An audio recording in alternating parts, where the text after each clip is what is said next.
పిల్లలు ఇలా అడగగానే 2 నిమిషాల్లో ఇన్స్టెంట్గా స్నాక్స్ చకచక చేసేయచ్చండి. అన్నీ మన ఇంట్లో ఉన్న ఇంగ్రీడియంట్సే అండి. కొత్తగా ఇలా ట్రై చేయండి, చాలా బాగుంటుంది. డీప్ ఫ్రై కాకుండా పాన్ ఫ్రై చేసుకొని హెల్తీగా ఇలా తినచ్చు.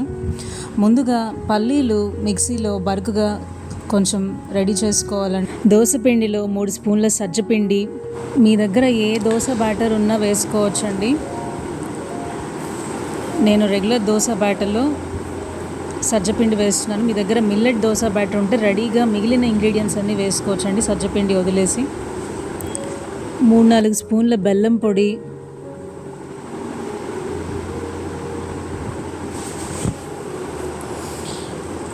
యాలకుల పొడి, బరుకుగా వేసుకున్న పల్లి పొడి,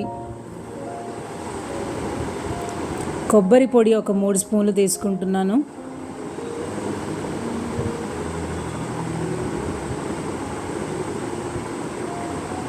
కొద్దిగా బేకింగ్ సోడా వేసి అన్నీ బాగా కలిసేలాగా కలుపుకోవాలండి.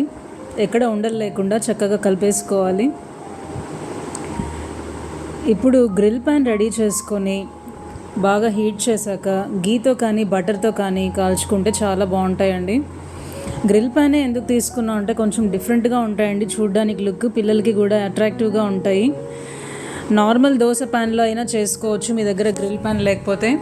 గీ అప్లై చేసి ఈవెన్గా స్ప్రెడ్ చేయండి. సిలికాన్ బ్రష్ యూస్ చేసి బాగా వేడెక్కాక మనం రెడీ చేసుకున్న దోశ బ్యాటర్ని ఇలా స్పేస్ వదిలి ఒక 4 మినీ ప్యాన్ కేక్స్ లాగా ఈ గ్రిల్ ప్యాన్ పైన వేసుకోవాలండి.